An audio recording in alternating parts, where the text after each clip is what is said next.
ପାରଳାଖେମୁଣ୍ଡି ଶ୍ରୀଜୀଉଙ୍କ ନୀଳାଦ୍ରି ବିଜେ। ଗଜପତି ଜିଲ୍ଲା ସଦର ମହକୁମା ପାରଳାଖେମୁଣ୍ଡିଠାରେ ଶ୍ରୀଜୀଉଙ୍କ ନୀଳାଦ୍ରି ବିଜେ ଅନୁଷ୍ଠିତ ହୋଇଯାଇଛି।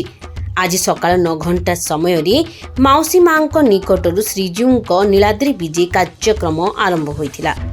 ପ୍ରଥମେ ବଳଭଦ୍ର, ତାପରେ ଦେବୀ ସୁଭଦ୍ରା ଓ ଜଗନ୍ନାଥଙ୍କ ରଥ ଟଣା ହୋଇଥିଲା। ପାଗ ଅନୁକୂଳ ଥିବାରୁ ବହୁ ସଂଖ୍ୟକ ଶ୍ରଦ୍ଧାଳୁ ରଥ ଟଣାରେ ସାମିଲ ହୋଇଥିଲେ। 3 ରଥ ମନ୍ଦିର ନିକଟରେ ପହଞ୍ଚିବା ପରେ ଲକ୍ଷ୍ମୀ ନାରାୟଣ ଭେଟ ଅନୁଷ୍ଠିତ ହୋଇଥିଲା।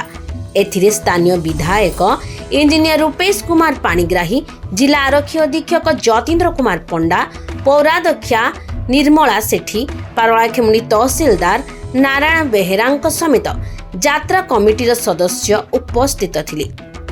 ରଥ ଟଣା ବେଳେ ଶ୍ରଦ୍ଧାଳୁଙ୍କ ସୁରକ୍ଷା ନିମନ୍ତେ ପୋଲିସ ତରଫରୁ ପାରଳାଖେମୁଣ୍ଡି ଉପଖଣ୍ଡ ଆରକ୍ଷୀ ଅଧୀକ୍ଷକ ମାଧବାନନ୍ଦ ନାୟକଙ୍କ ତତ୍ତ୍ୱାବଧାନରେ ଥାନା ଅଧିକାରୀ ପ୍ରଶାନ୍ତ କୁମାର ଭୂପତିଙ୍କ ନେତୃତ୍ୱରେ ବହୁ ପୋଲିସ କର୍ମଚାରୀ ମୁତୟନ ହୋଇଥିଲେ। ସନ୍ଧ୍ୟା ସମୟରେ ମନ୍ଦିର ପରିସରରେ ଜିଲ୍ଲା ପ୍ରଶାସନର ସାଂସ୍କୃତିକ ବିଭାଗ ପକ୍ଷରୁ ସାଂସ୍କୃତିକ କାର୍ଯ୍ୟକ୍ରମ ଅନୁଷ୍ଠିତ ହୋଇଥିଲା। ବ୍ୟୁରୋ ରିପୋର୍ଟ, ଲକ୍ଷ୍ୟ ମିଡିଆ।